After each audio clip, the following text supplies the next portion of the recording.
అందరికీ నమస్తే.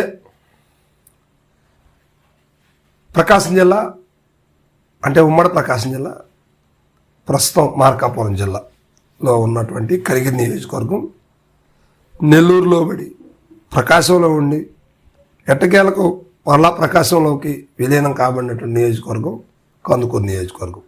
సో కందుకూరు కనిగిరి నియోజకవర్గంలో పక్కపక్కనే ఉంటాయి, మనందరికీ తెలుసు. అయితే ఇక్కడ రాజకీయాలు కొంచెం స్లోగా నడుస్తూ ఉంటాయి, చాప కింద నీరులాగా నడుస్తూ ఉంటాయి. పైకి మాత్రం చాలా బలంగా హావభావాలతో కనిపిస్తూ ఉంటాయి. ఇక్కడ రాజకీయ చైతన్యం తక్కువనే చెప్పాలి. అయితే బలంగా పనిచేసేటువంటి నాయకులు నేటికి కూడా అక్కడ ఉన్నారు. అయినప్పటికీ కొన్ని పార్టీల్లో బలహీనతలు అనేవి చాలా బాగా కనిపిస్తాయి. తమ్నేలు చూశారు కదా. ఇక్కడ కనిగిరికి మొదటగా మనం కనిగిరి తీసుకుంటే, కనిగిరికి ప్రస్తుత ఎమ్మెల్యేగా ఉగ్ర నరసింహారెడ్డి గారు ఉన్నారు. ఈయన 2009లో కాంగ్రెస్ పార్టీ నుంచి గెలిచారు. ఆ తర్వాత మళ్ళీ గెలవలేదు, అంటే పోటీ కూడా చేయలేదు. కానీ ఇప్పుడు అవకాశం వచ్చింది, టీడీపీ నుంచి కంటెస్ట్ చేశారు, గెలిచారు. ప్రస్తుత ప్రకాశం జిల్లా తెలుగుదేశం అంటే ఉమ్మడి ప్రకాశం, నెల్లూరు, మార్కాపురం, ప్రకాశం అంటే ఒంగోలు, మార్కాపురం, ఈ రెండు జిల్లాలకి అధ్యక్షులుగా, పార్టీ అధ్యక్షులుగా పనిచేస్తున్నటువంటి వ్యక్తి ముక్కు ఉగ్ర నరసింహారెడ్డి గారు. ఈయన వృత్తిరీత్యా డాక్టర్. అయితే ఉగ్ర నరసింహారెడ్డి గారు ఫస్ట్లో కొంత బలహీనంగా ఉన్నప్పటికీ పార్టీ అధికారంలోకి వచ్చాక ఈయన హవా నడుస్తూ ఉంది. అయితే ఇక్కడ వైఎస్ఆర్సీపీ నిజం చెప్పాలంటే పూర్తిగా డేలా పడిపోయింది. ఇక్కడ ముమ్మాటికి వైఎస్ఆర్సీపీ 100కు 100% తప్పు చేసిందని చెప్పాలి.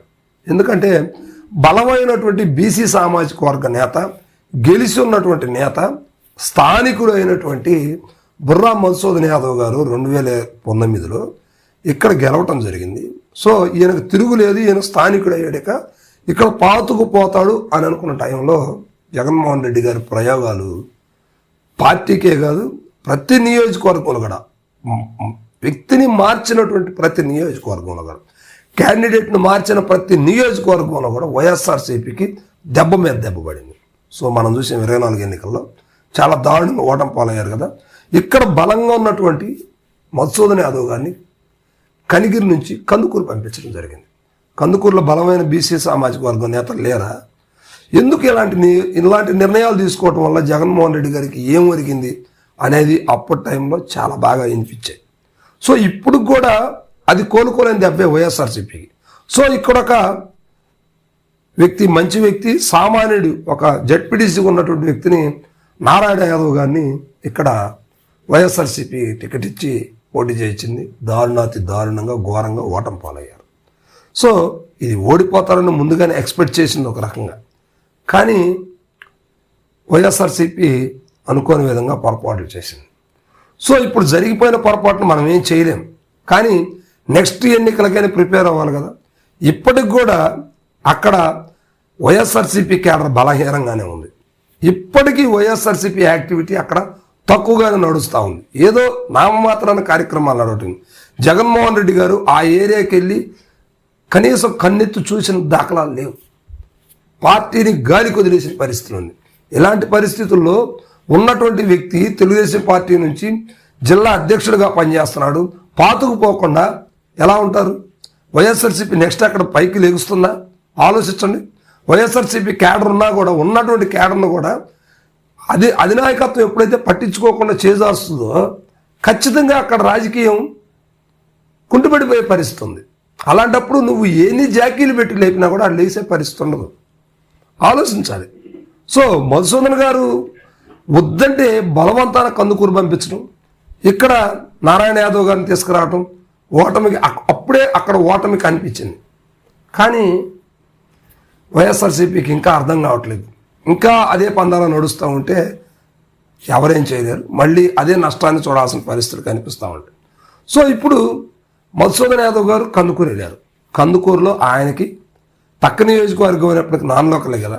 సో అక్కడ స్థానికుడైనటువంటి ఇంటూరు నాగేశ్వరరావు గారు తెలుగుదేశం పార్టీ తరఫున, అంటే ఇద్దరు బీసీ సామాజిక వర్గం నుంచి టికెట్లు కేటాయించారు. కానీ ఇక్కడ మహేందర్ రెడ్డి గారికి, మానుగుంట మహేందర్ రెడ్డి గారికి టికెట్ ఇచ్చుంటే 100% కందుకూరు సీటు వైఎస్ఆర్సీపీది అని రాష్ట్ర వ్యాప్తంగా కూడా బల్లగుద్ది చెప్పేటువంటి పరిస్థితులు ఉన్నాయి. కావాలని చేతులారా టిక్కెట్ని మహిదర్ రెడ్డి గారికి కాకుండా కనిగిరి నుంచి తీసుకొచ్చి మసూదన్ యాదవ్ గారికి ఇవ్వడంతో ఇక్కడ ఆయన కూడా దారుణంగా ఓటమి పాలైంది.